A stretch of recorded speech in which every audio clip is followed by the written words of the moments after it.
Kingsley appeared like an emperor among tycoons at a lavish rooftop party at the tallest building in Manhattan, where golden lights shimmered on perfectly tailored suits and dazzling evening gowns. Successful, handsome, arrogant, he was the kind of man people either aspired to be or loved to hate. Ethan never turned down a challenge, especially when reputation and ego were on the line. Amid the smooth melodies of jazz and the clinking of champagne glasses, Jack Warner, his close friend and longtime rival, suddenly gave a sly smile and raised his glass toward Ethan. "You always win every game, but would you dare enter a marriage without beauty or status as your crutch?" Ethan arched an eyebrow, his gaze sharp as a blade. "What are you getting at? A wager?"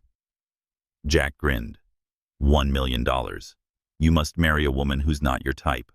No models, no high society heiresses. 6 months of living authentically with her.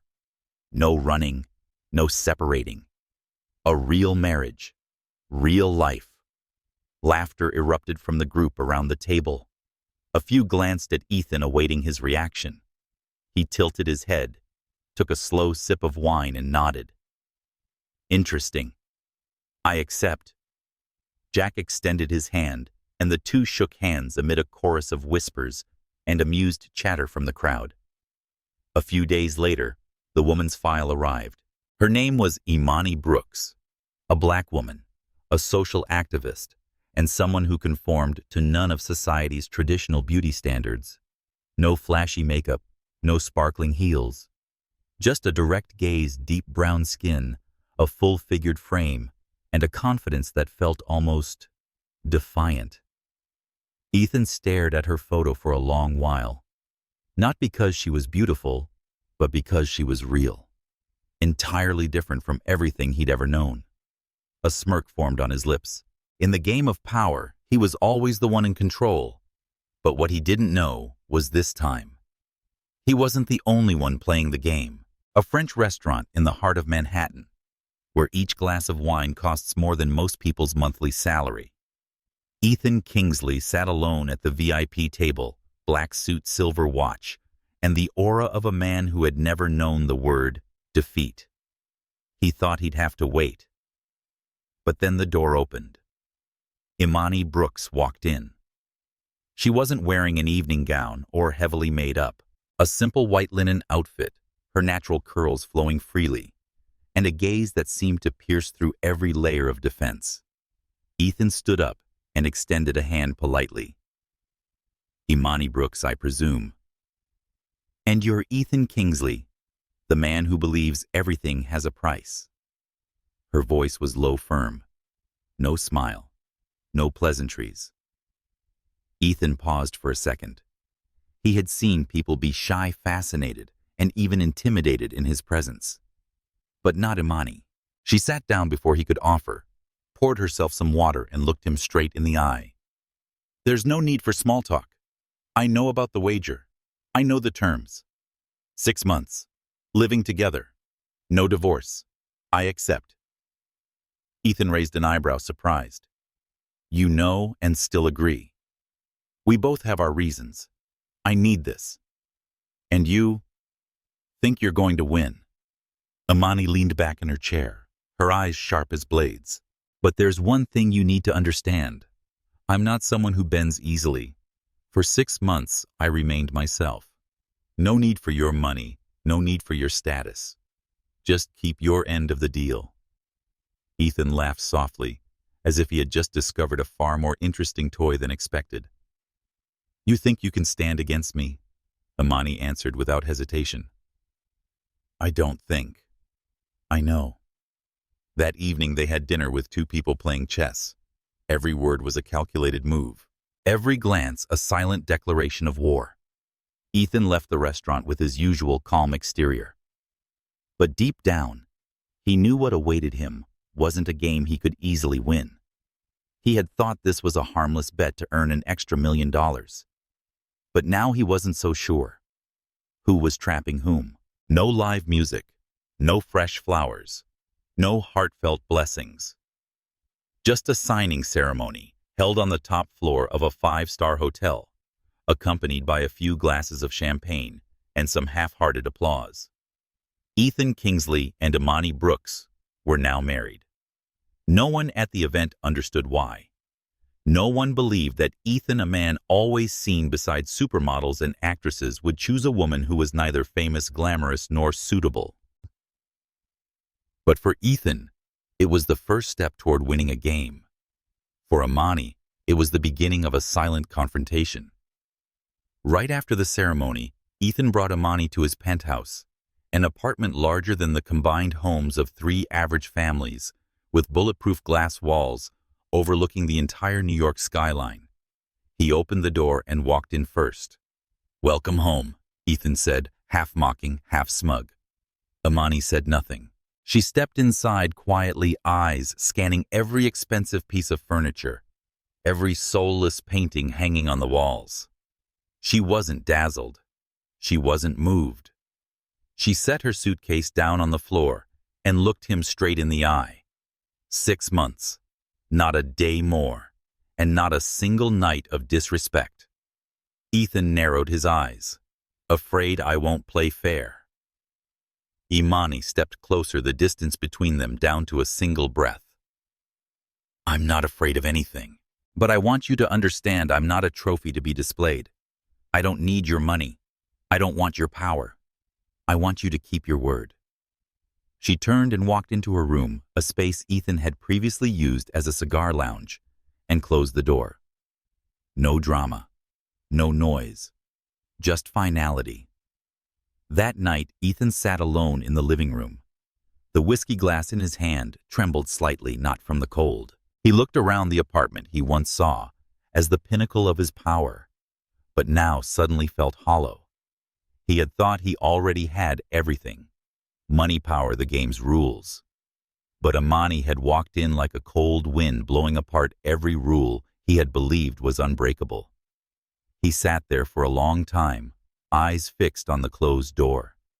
And for the first time in his life, Ethan Kingsley wasn't sure he was still in control of the game. Ethan Kingsley wasn't used to being ignored. He had once forced a rival CEO to resign with a single phone call. He had once made a stock price rise by 10% just by smiling on television. And yet the woman sleeping in his apartment didn't even glance at him again after their wedding. To Ethan, it wasn't an insult. It was a declaration of war. The next morning, breakfast was laid out as usual. Imported French baguettes, organic Swiss butter and coffee brewed from an $8,000 machine. Ethan sat there waiting for Imani to appear. She stepped out wearing a simple white robe, her face bare, her eyes calm. "We need to talk."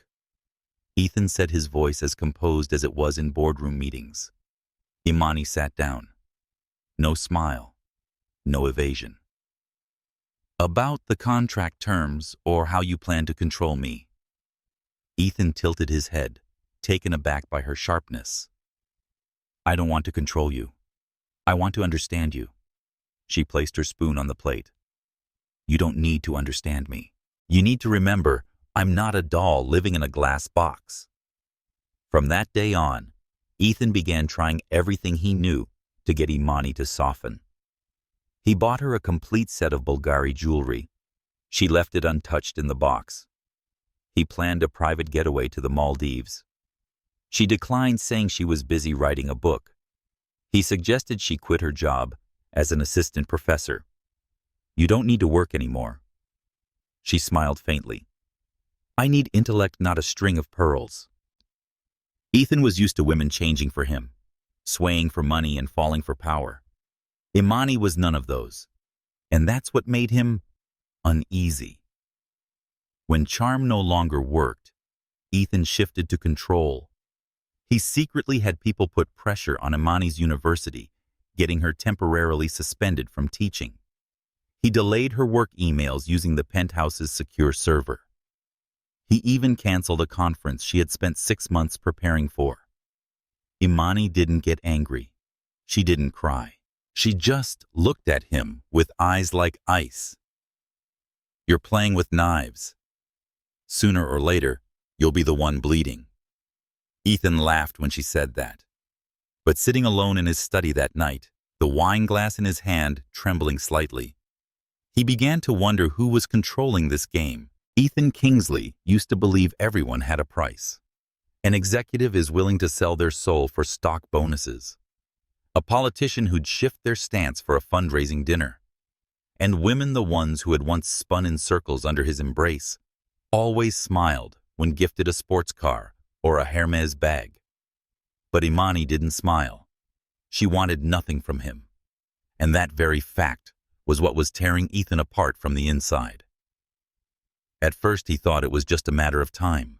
6 months would be enough for her to grow tired, to fall in line, to realize that someone like Ethan was every woman's dream.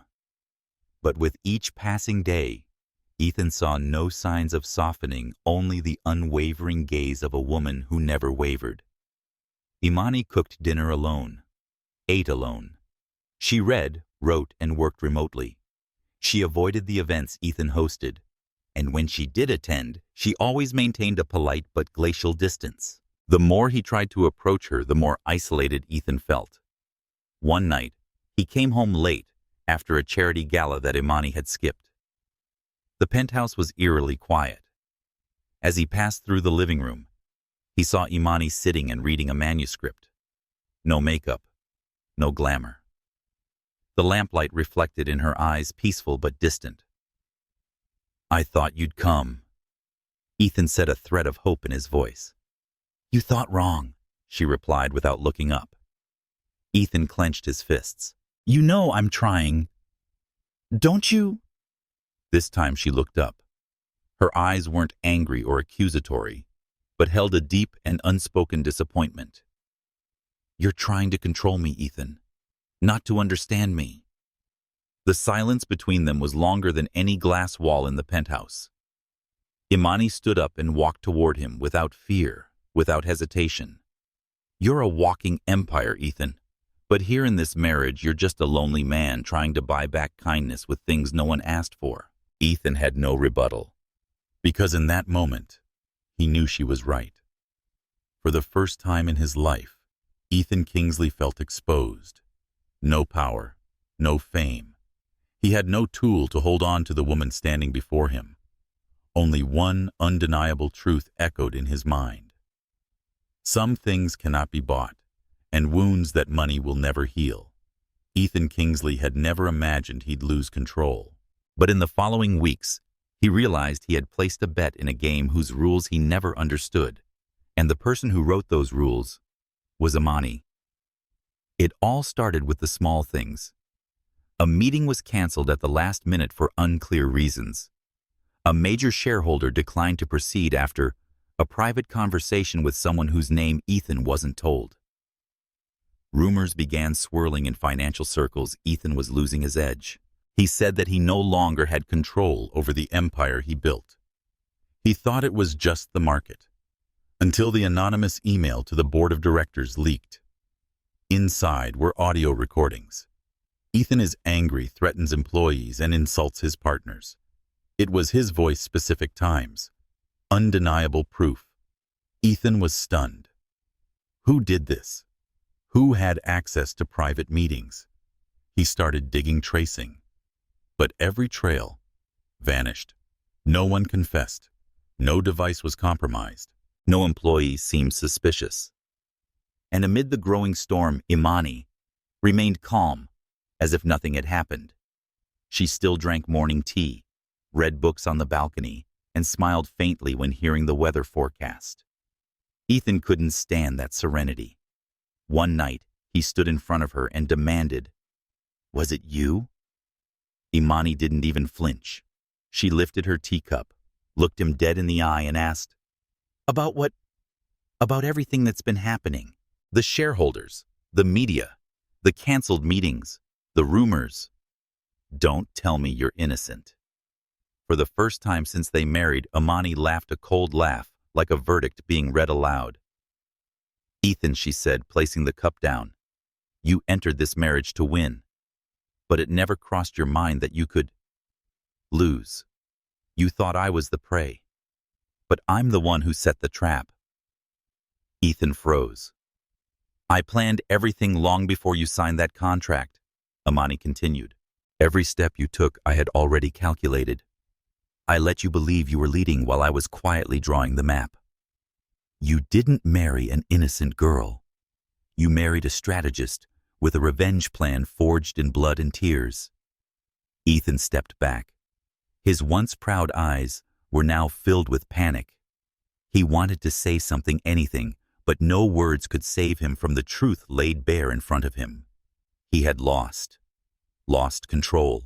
He lost his reputation, and now was on the verge of losing himself. Imani walked out of the room, leaving Ethan alone in the lavish penthouse, which now felt like a desolate ruin. There was no more music, no more glittering lights. Only silence and a chilling cold, the kind that settles in when a man who once believed he was the hunter realizes he was the prey all along. But Ethan couldn't sit still. He needed answers. Why? Why did Imani hate him so deeply? Why was she willing to sign a fake marriage contract to destroy him?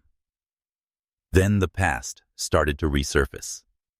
One name: Richards. Ethan didn't remember it right away. On his way to the top, he had crushed countless small companies and decimated vulnerable startups. But Richards, there was something familiar. He went down to the basement where he stored old deal files. It took him nearly 2 hours to sift through hundreds of documents before he found it. Richards & Sons, a small agritech company he had bought out and dismantled within 10 days. A cold-blooded acquisition. A memory he'd discarded like scrap paper.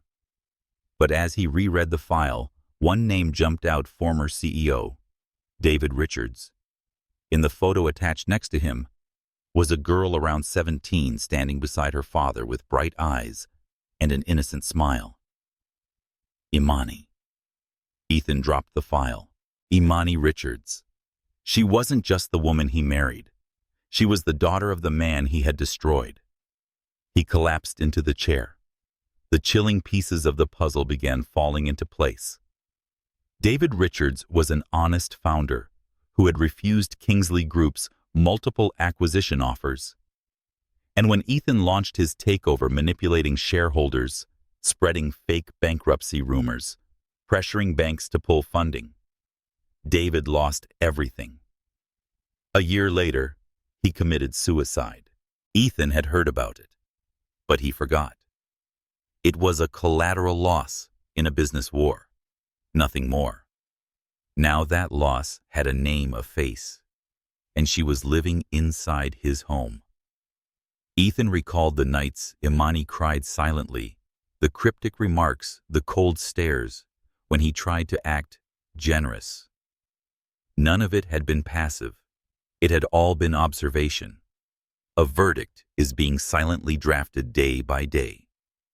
And then Ethan understood. This marriage wasn't a bet for money.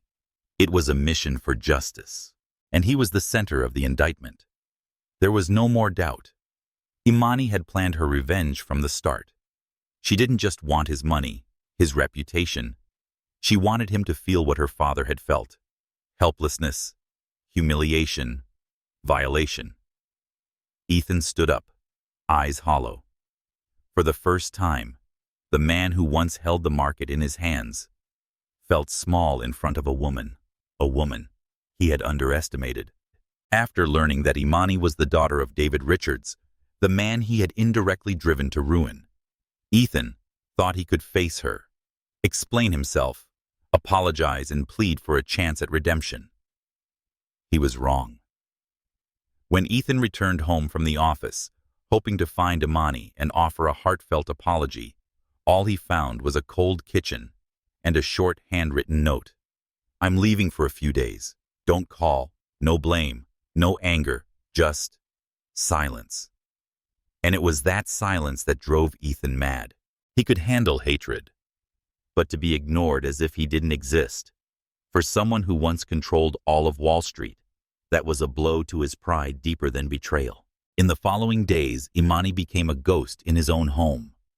She came back when Ethan was asleep and left before he woke. They lived in the same space, but like strangers. She ate alone. No more conversations. No more glances. No more presence.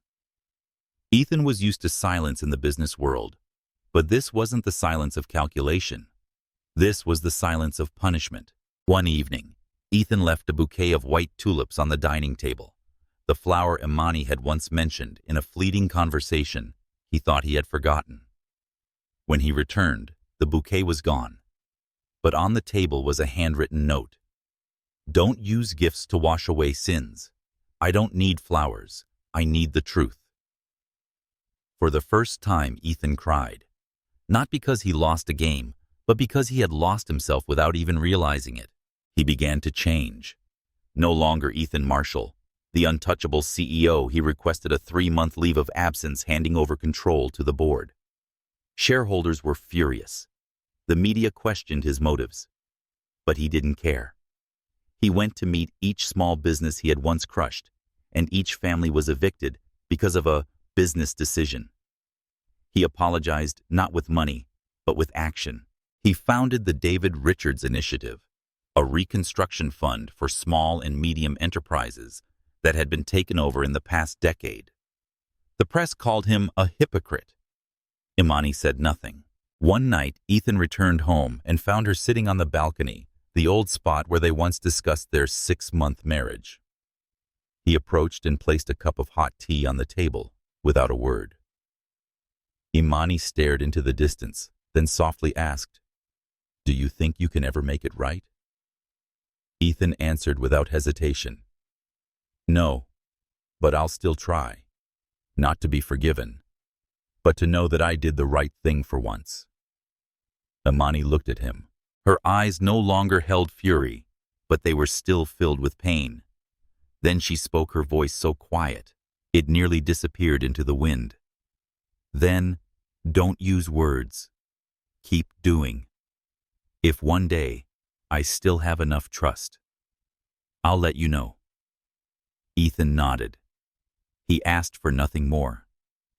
He demanded no forgiveness. He stayed, patient. For the first time, Ethan Marshall was not chasing victory, but chasing a chance at redemption. Time passed in a fragile silence between two people who were once enemies, now bound only by an unnamed connection.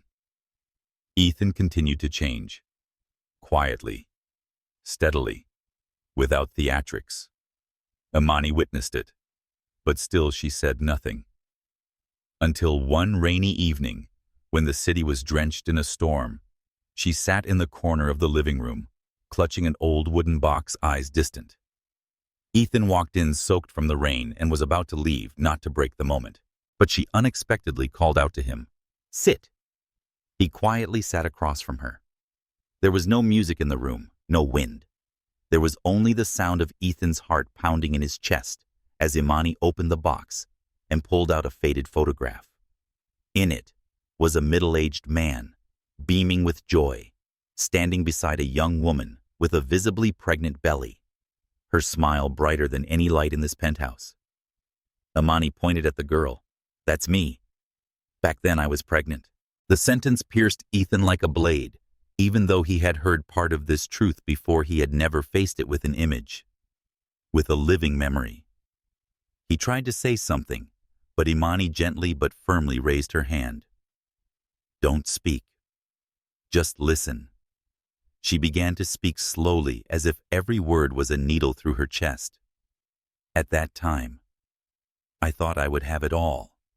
A family, a decent life. But in just 3 weeks, it was all crushed. My father's company collapsed after you took over his supplier network.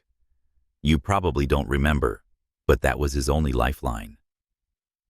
He lost his faith and lost access to a hospital because he had no insurance. I lost the baby after a night in the ER. No money, no one by my side." Imani faltered but didn't cry. You can rebuild thousands of companies, compensate thousands of people, but that baby will never come back. Ethan couldn't say a word. His throat locked. He felt like he was sinking into quicksand. The more he struggled, the deeper he drowned in guilt. He bowed his head, voice hoarse. I didn't know. Imani, if I could trade everything to give you that back. Imani cut him off. Her voice soft for the first time, but not weak. You can't. And I don't need you to trade anything. I just needed the truth.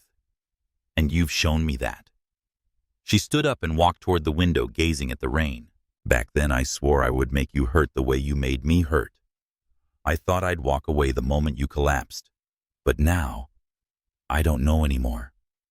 Ethan stepped closer, keeping just enough distance not to make her uncomfortable.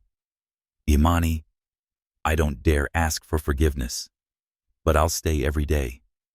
Do whatever I can, so that you don't have to carry that pain alone anymore. Imani turned back, her eyes glistening, but she didn't cry. She said, I'm not ready to love you, but maybe I'm ready to stop hating you. Ethan nodded, his hands hanging at his sides clenched lightly, not out of triumph, but because of something far more critical: hope. Imani had opened a door not of forgiveness, but of truth. For the first time in his life, Ethan didn't run. He didn't try to deny, justify, or regain control. He chose to stay. He thought things would begin to soften from there, but fate has its way of testing those learning how to love through pain. One morning, while reorganizing the library in the penthouse, Ethan found an old box buried deep inside a bookshelf he had never noticed before. On the lid was a familiar handwriting. Shaky, emotional, don't open unless you're ready to remember. It was Imani's handwriting. Ethan considered placing it back, but then, as part of his path toward redemption, he opened it. Inside were old photographs.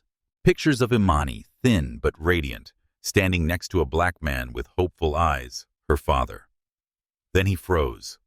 One photo, Imani standing in front of a small office building. The company name on the sign was the same company he had once bought out at a bargain price, destroying the entire supply chain to boost quarterly profits.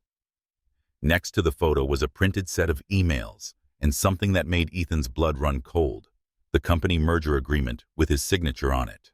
At the time, Ethan didn't recall ever noticing the name Richards. I didn't remember ever reviewing a report about that small family business. Back then, it was just a data line, a target, a win. Now it was proof of a loss that could not be denied. That evening, when Imani walked into the room, she found Ethan sitting motionless in front of the documents, clutching the photo of her father tightly. You found it, she said, her voice holding no surprise, no anger, only fatigue. Now you understand everything. Ethan looked up, eyes bloodshot. I have no excuse. There is only one truth: I signed it, and I indirectly killed your father's last hope. She nodded, strolled toward him, and sat down for the first time, sitting beside him without keeping her distance.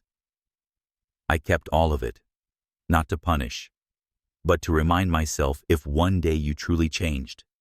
I wanted you to know someone once collapsed under the weight of your success. Imani pulled a letter from the box. The paper was yellowed, the ink smeared with tears. This is my father's letter, written on his last night. Read it. Ethan took it, his hands trembling. Imani, my daughter, I'm sorry.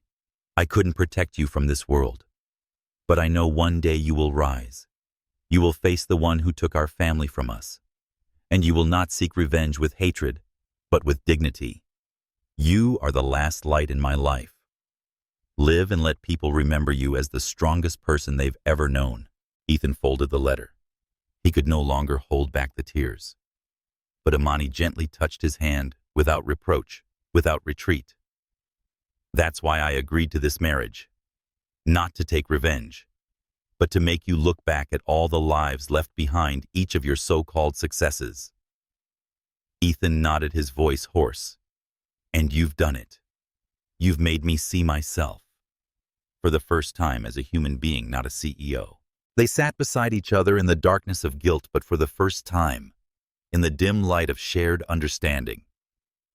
After that fateful night, Ethan was no longer the man who walked with arrogance. He began his mornings not with business emails, but with small acts that surprised Imani, brewing her a bitter black coffee, no sugar, just how she liked it. Folding the blanket himself, he wiped the bookshelf and silently observed her reading by the window, as if learning how to breathe again in the same space with the woman he once hurt. But Ethan knew that small gestures would mean nothing if he didn't also begin to correct the mistakes that had destroyed the lives of others. That day, he wore an old gray suit, not to go into a boardroom, but to visit a place he had never dared return, to the Bronx industrial zone where Imani's father's company once operated. Now it was just a crumbling warehouse, brick walls, stained and rusted doors creaking in the wind. Ethan stood before it for a long time. He had bankrupted this place with one cold investment decision. Now he wanted to start again from the ruins he had once caused. The next day, he announced the rebuilding of the area, not by developing a luxury shopping mall as planned, but by launching the Richards Foundation, a support center for small businesses named after Imani's father. This wasn't a PR stunt. Ethan declined press interviews and held no press conferences. He wanted families like Imani's, who had lost everything, to have a chance to start over, just like he was trying to start over in love. The news spread quickly. Many were skeptical at first. Another rebranding campaign. But then when people saw Ethan working directly with individual families, with tiny business proposals, some wept as hope was returned to them. Imani heard about it through messages from friends in the black business community. She said nothing to Ethan. She came to the center one late afternoon, standing at a distance, watching him sit on a paint can, listening to an older woman talk about her bakery that went bankrupt because of his company. No microphones, no cameras, just real eyes and hands rewriting a new chapter. That evening, when he came home, Imani was waiting in the kitchen, a faint smile on her lips. "I heard there's a strange CEO in town. He knows how to wash dishes, listen, and rebuild an empire, but this time with compassion." Ethan set down his briefcase and stepped closer. "Rumor has it that the CEO's in love with a woman who taught him that not everyone is just a number." Imani smiled. Not brightly, but it was the first smile since the stormy nights. "Ethan," she said slowly, "I haven't forgiven you. But today, I believe you're no longer the man you used to be." He held her hand, trembling. "I don't want to be that man anymore. Even if I lose the company, I must hold on to the one thing that still matters, you." She didn't answer, but instead of walking out of the room like every other time, Imani stayed. Closer, nearer. They sat together, looking out the glass window where the city still roared, but in that small kitchen, for the first time, there was a silence filled with hope. One quiet morning in a sunlit kitchen, Imani sat at the table holding a pregnancy test. 2 red lines appeared, clear and undeniable, like a verdict handed down by fate. She stared at it for a long time, not out of fear, but out of emotion. A small life was growing, conceived, not from a dare, but from fundamental transformation. When Ethan walked in and saw her face, no words were needed. He knew. "Are we?" he asked, eyes wide, as if not daring to believe. Imani nodded, her lips trembling slightly. "I'm pregnant." Ethan stepped forward and knelt before her, not with the surprise of a man about to become a father, but with the complete gratitude of someone who thought he'd never be worthy of forgiveness. "I don't know what to say, except that I'll do everything I can to be the father, the husband you and our child need." Imani placed her hand gently on his cheek. "I believe, for the first time after everything I want to believe." Their second wedding occurred in a small garden behind the community center, named after her father, the Elijah Richards Center. No media-expensive champagne or designer wedding dress. Just warm eyes from a few close friends, children running through the grass, and Imani in a simple white dress, her hand resting over her belly. Ethan wore a soft blue suit, not to display status but as a symbol of starting over. He held her hand and looked deeply into her eyes as the pastor asked the familiar question, "Do you promise not only to be her husband, but her friend's student and protector, this time not for a wager, but from your true heart?" Ethan answered, without hesitation, "I do. Not just today, every day." Imani smiled, tears falling. When they kissed, it wasn't an ending, but the actual beginning. In the months that followed, Ethan continued his path of redemption. No longer mere isolated acts. He established the Human Renewal Fund, supporting small businesses once crushed by his former self. He opened financial training programs for young African Americans with Imani as the first guest instructor. And every evening, Ethan came home, not with a laptop, but with one arm around Imani, the other hand gently resting on her belly, listening to their baby's kicks like the rhythm of new life breathing into his. One night, as they lay silently under the bedside lamp, Imani whispered, "Ethan, yes, I don't forgive the man who entered my life with a wager. But I love the man you are, now the father of my child." Ethan turned toward her, eyes misty. "Thank you for not walking away when I deserved to be left behind." Imani placed her hand on his heart. "Because I saw something you hadn't seen in yourself, the capacity to change." The ending wasn't the wedding. The ending wasn't when Chloe, now Imani Marshall, became a mother. The ending was when Ethan no longer lived for forgiveness, but lived to understand how to love, take responsibility, and hold on to happiness. From a fake marriage born of arrogance, pain, and revenge, they rewrote a new definition. True love is when you dare to look at the wound and heal it together. What do you think? Was Imani wrong to forgive? Did Ethan deserve a second chance? Leave a comment and share this story. If you believe even the worst beginnings can still lead to the most beautiful endings, don't forget to follow us so you won't miss the next emotional story.